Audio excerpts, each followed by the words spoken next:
Today we are here to continue on our cooking class. Welcome, this is Deep South Foodies, and we're glad that you are here.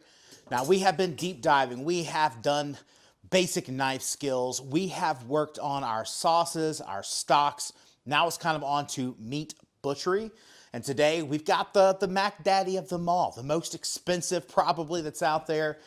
And I'm really excited about it. Today we have beef tenderloin. Now, beef tenderloin is very intimidating for a lot of people. And I get it. It's an expensive cut. You know, this is easily $18 to $20 a pound, and a lot of people get really scared, so they just go automatically for the pre-cuts. But I'm here to tell you, you don't need to do that.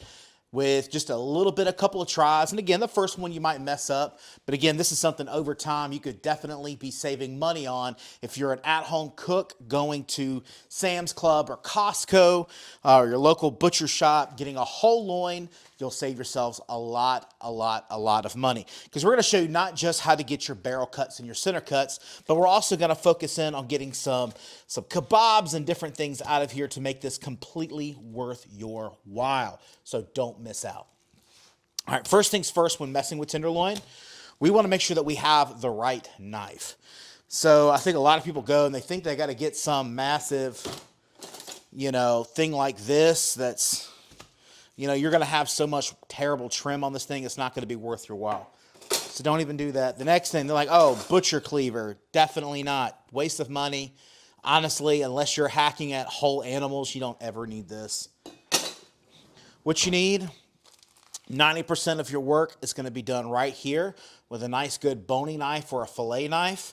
You really just want one that's really handheld and something that's got a little bit of bend to it, but not too much. All right, so first things first, I'm going to get her out of the packaging. Now, this particular beef tenderloin is from Braveheart. Braveheart is a certified Black Angus beef program. And there's one thing that I'll tell you that's very important about all meats is that breed matters. And so to really get into that next level of foodie or chef or anything like that is to understand which breeds give you the characteristics that you're looking for. This is a Black Hide Angus. Again, Braveheart. I used to work with this brand back in my day in a previous job. I like this beef tenderloin. This is up there along with the Hereford program are my two favorites from Greater Omaha, that is, on the Hereford program. But it is just a really high grade. So this is upper choice. They do have this in prime, but if I had to be honest with you, this upper choice it's so close. It's so close to prime. It's ridiculous. So I really like this. So let me get it out of this packaging.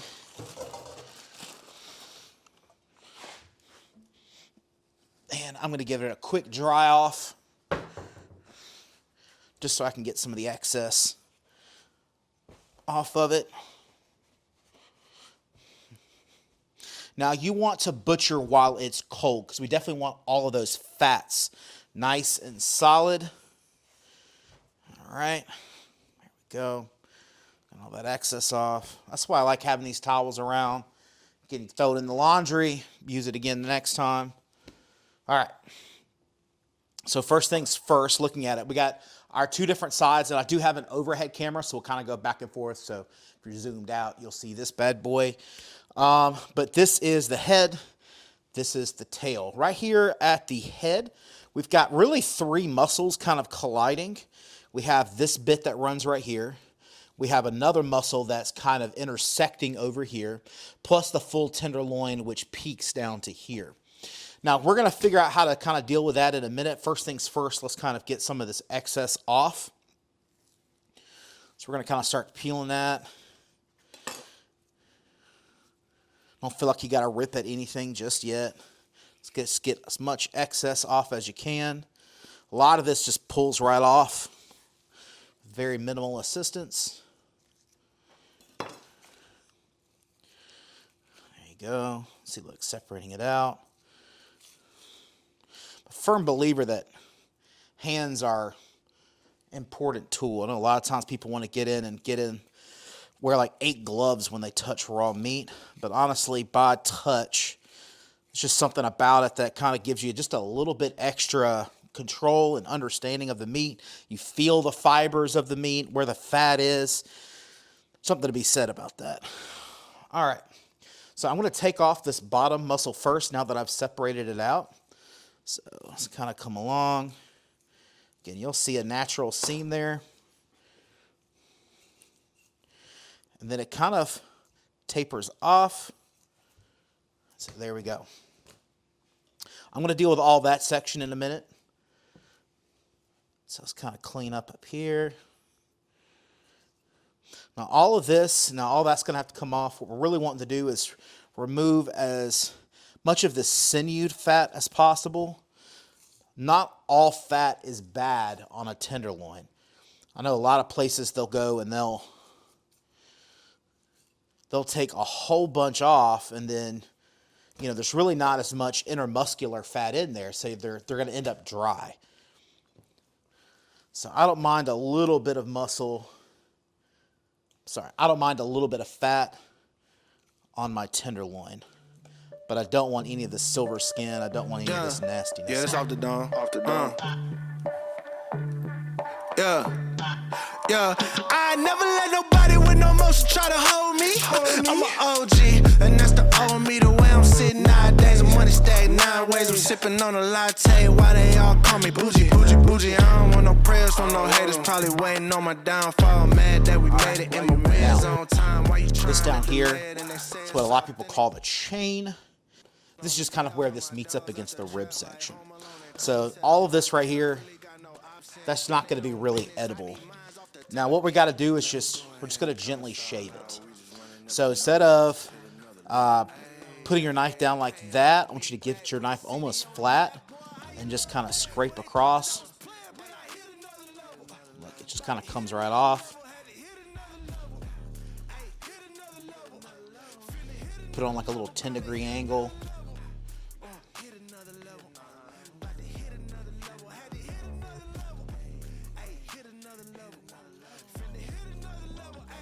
For the least loss. Again, just a really sharp knife. There we go. Now we're going to talk in a minute about what to do with all this trim over here, so don't worry about the trim. It's not all loss, but it's important loss. All right. So we'll start kind of dealing with this main set of silver skin right here. What I like to do, just make a little slit here on the end, and then just pull towards the head. All right, and that's going to take off most of it. Now, I don't know if it'll show here, but say I want to go the other way. I'll show you kind of what happens. Maybe you can hopefully see it from up there, but it rips the meat. So we don't really want to ever pull back this way. We always want to work and pull towards the head. Just pulls cleaner. See, almost nothing there on that side.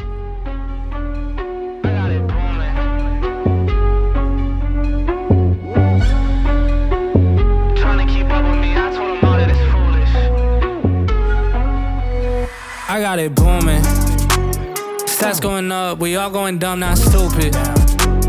Trying to keep up with me, I told them all that it's foolish. I heard this song and I turn it right down. According to this, I'm like 10 minutes into the video of recording, which means I'm probably actually only 3 minutes of actually cutting by the time I talk through everything. So again, this is very easy once you get doing it. I actually find it kind of soothing. I worked in steakhouses for years, and this was honestly one of my favorite tasks. I like cleaning big chunks of meat. It's just a lot of fun. Something about just sitting on a big prep table, knocking it out with all the madness going on around you. All right. So let's start to work in here on this little bit more difficult stuff. All right, so what I'm going to do is kind of just peel back this section right here. Again, if you got that in there, sometimes it's not as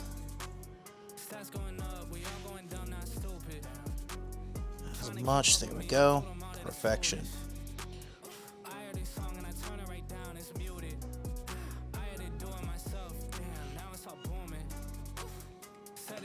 What I like about Braveheart is that Braveheart they put a maximum carcass weight in for their animals. So their carcass weights are all maxing out around 850 pounds, which means if you're buying from them, which you can buy direct, I'll try to leave a link down below, you're going to get about the same size tenderloin almost every single time within a couple of ounces. So it really kind of makes things consistent for you. So if you're trying to cook at home, you're trying to flex on somebody, you get a nice, good, even size cuts. It's a lot easier when you got consistent size loins. There we go. All right. Now, for now, I'm going to sit this over here. One more little piece of silver skin right there. I'm going to sit this off to the side. And let's talk about this trim over here. All right, because this is looking beautiful. So on this trim, this first bit of trim, obviously we can put a lot of this towards like beef stock and some stuff like that. That long chain that we took out though, that's really what I want to spend my focus on. All of this, again, I would add it into my smoker, get some rendered fat off of it, have like your own smoked tallow. Next time you're doing a brisket, you'll have smoked tallow to pour over your brisket. We don't waste any of that. That goes towards something always. All right, so this was that little bit that no one wants. This is a piece that a lot of times goes into the trash. Now, is it as tender as the beef tenderloin? No. If you place them in a strong marinade, like a pineapple soy, something that has some acidity, can really kind of break that down, make it really tender. Makes it a great kebab meat.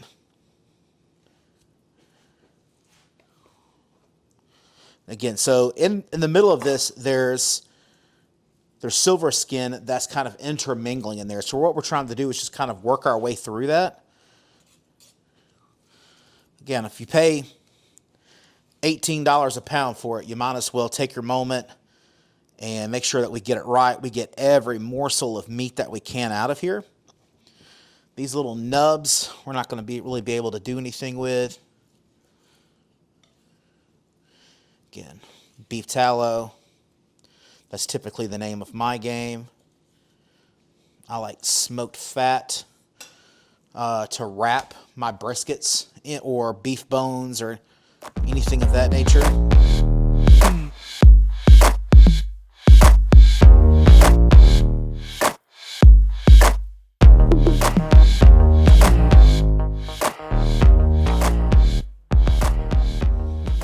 And right there in the middle of it, you will get that little bit that's right there. And again, that's just where that marination kind of comes into play. But again, we'll set this off to the side. Usable meat. Now, we got our end cuts here. Again, we got the head. We're going to kind of work our way up because we got some options once we get up to this part. So first thing I like to do is take a small little princess cut. You know, we got little kids in our house. They all love steak, but they don't need a big portion. So I kind of get that piece, kind of press it down. You got a nice little small fillet for a little kitty. And then now comes our section of barrel cuts. All right, again, barrel cuts come right here out of the centers. We'll make some big boys, some 8-ouncers.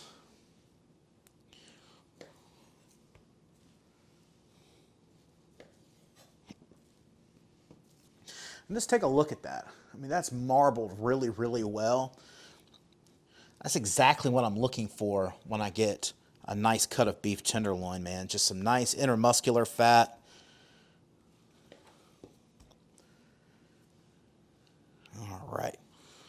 So I've gotten up to this difficult section right here. And again, if I see that I got a little trim there, I can always make a tiny little cut. Pow. All right. So now we've gotten to this crazy intersection of meats. Now, steakhouses, a lot of them have what they call a one-seam rule, meaning I could leave the center attached to this, or I could leave it attached to this, and then I have to cut that one off. That's typically how I've seen it done. I'm going to remove that small one there. This right here is super tender though. It's a great piece. I'm gonna set it off to the side. That makes a great little chefy's cut, or I could dice it up, add it to my kebab meat. There's a lot of stuff you can kind of do with that piece. But again, definitely not waste. And so now I'm back to this piece. So I want to flatten myself off. Again, little pieces, no worries. They get diced. Goes to our kebab.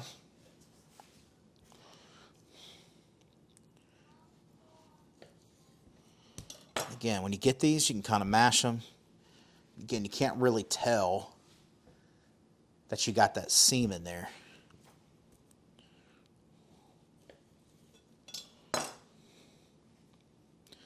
If you really wanted to hide it, you could take some string, tie it around it, and really force it into a tight ring.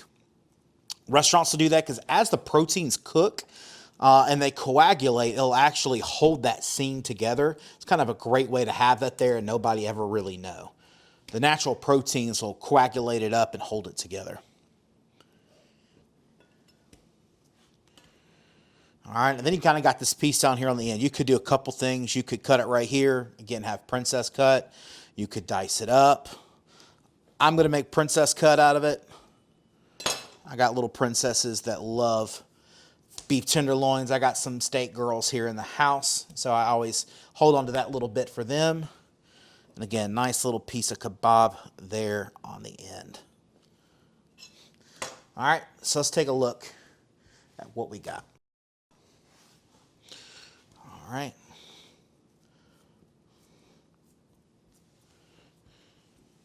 So kind of some nice little cuts here. 1, 2, 3, 4, 5, 6, 7, 8 adult cuts. 2 kitty cuts. Kind of got this nice cut. I like to cut this and kind of slice it on an angle. Makes a nice little steaky steak to put on top of some risotto. You could, again, dice it up, add it into your kebab meat if you need to stretch out your kebab meat. And then there is our beautiful kebab meat. Nice and easy. And our waste, again, don't panic when you have waste. Waste is not necessarily a bad thing. It's using up your waste. So again, this is all going to be going into the Traeger smoker. We'll just throw it in there in an aluminum foil pan. It's going to get rendered down for probably 2 hours. All that fat's going to come dripping off. We're going to pour it over into a mason jar.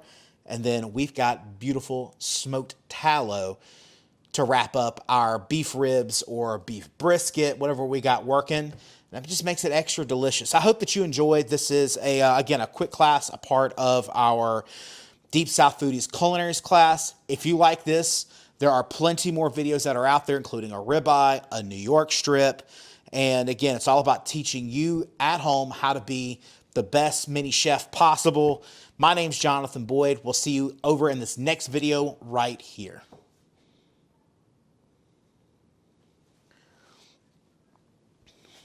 One quick thing though before we continue on, make sure that you check the links down below. You're going to have the option to see a bunch of links.